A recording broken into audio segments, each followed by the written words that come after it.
Bharatiya Janata party Maurya ji जिंदाबाद जिंदाबाद। माननीय बेबी रानी मौर्य जी जिंदाबाद जिंदाबाद। माननीय बेबी रानी मौर्य जी जिंदाबाद जिंदाबाद।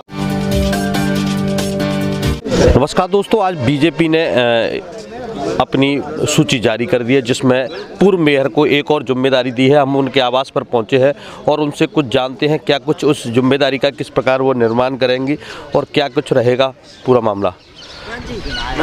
बीजेपी के द्वारा आपको एक और जिम्मेदारी दी गई है, तो किस प्रकार की तैयारी रहेगी? देखिए, बीजेपी ने मुझे नई जिम्मेदारी दी है और मैं तो पार्टी की कार्यकर्ता हूँ। पार्टी जब भी जो जिम्मेदारी देती है कोशिश करती हूँ कि उसे मतलब पूरी ईमानदारी के साथ निभाऊँ। और अब जो नई जिम्मेदारी दी है उसमें भी मेरा प्रयास ये रहेगा कि जो भी पार्टी की अपेक्षा है, हमारे कार्यकर्ताओं की अपेक्षा है, हमारे ग्रामीण क्षेत्र की जनता की अपेक्षा है, उन पर मैं खरी उतरूँ।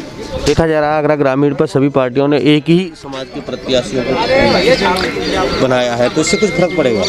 नहीं, उससे कुछ फर्क नहीं पड़ेगा। हमारी पार्टी लगातार कार्य कर रही है। पिछले 5 वर्षों से केंद्र सरकार और प्रदेश सरकार ग्रामीण अंचलों में, खाली अपनी ग्रामीण विधानसभा की बात नहीं कर रही, ग्रामीण अंचलों में बहुत कार्य कर रही है। महिलाओं के सशक्तिकरण पर कार्य कर रही है, किसानों के लिए कार्य कर रही है, बच्चों के अच्छे स्कूल हों इसके लिए कार्य कर रही है। तो उसी के आधार पर जो पार्टी का नारा है सबका साथ सबका विकास, उसके आधार पर ही मैं कहती हूँ कि हम चुनाव जीतेंगे और अपनी सरकार बनाएंगे। आगरा ग्रामीण सहित अगर हम आगरा की 9 की 9 विधानसभा सीटों की बात करें तो किस प्रकार का? बिल्कुल, हम 9 की 9 सीटें जीतेंगे विधानसभाएं पूरी। आगरा ग्रामीण की कौन कौन सी प्रमुख समस्याएं रहेंगी जिन्हें आप सबसे पहले दूर कराना चाहेंगे? नहीं, देखिए, मैं अभी ग्रामीण क्षेत्र में भ्रमण शुरू करूंगी कल से, और पहले तो मैं वहाँ की समस्याओं को जानने, वैसे मेन तो समस्याएं पानी की, बिजली की, खरंजे की, नालियों की, किसानों को बीज मिले इसकी रहती है।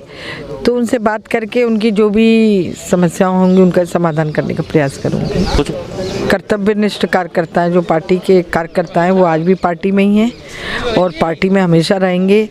जो केवल दल बदलू होते हैं, किसी अपेक्षा से आते हैं, वो ही आते हैं और वो ही जाते हैं। तो वो तो आए राम गए राम है।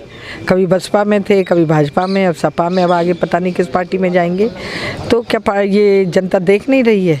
जनता क्या ऐसे नेताओं को वोट देगी? भारतीय जनता पार्टी ने ही दलितों का, पिछड़ों का, गरीबों का जो सम्मान किया है वो अन्य किसी पार्टी ने नहीं किया। मैं खुद उसका उदाहरण हूँ। मैं जाटव समाज से आती हूँ, उसके बाद भी मुझे भारतीय जनता पार्टी ने उत्तराखंड का गवर्नर बनाया। तो ऐसी पार्टी जो सबके बारे में सोचती है, सबके विकास के बारे में सोचती है, गरीब महिलाओं के बारे में सोचती है, तो यही जीतेगी। अच्छा, मैं एक चीज़ और जानना चाहूँगा कि जैसे बात की जाए, जो वर्तमान विधायक हैं उनकी टिकट कटी है तो उनके समर्थकों में भारी नाराज़गी होगी, उनको आप कैसे समझाने का प्रयास? देखिए, वो सब हमारे कार्यकर्ता हैं, हो सकता है नाराज़गी होती है, स्वाभाविक है ये तो, लेकिन जब हम उन्हें उनकी बात भी सुनेंगे, उनके साथ इसने से बात भी करेंगे, उन्हें सम्मान देंगे, तो वो तो सब हमारे साथ ही हैं, वो कहीं नहीं जाएंगे पार्टी छोड़ के। तो ये थे आपने देखा मेरे साथ किस प्रकार उन्होंने बताया है कि आगरा ग्रामीण की प्रमुख समस्याओं को सबसे पहले दूर कराना चाहेंगे।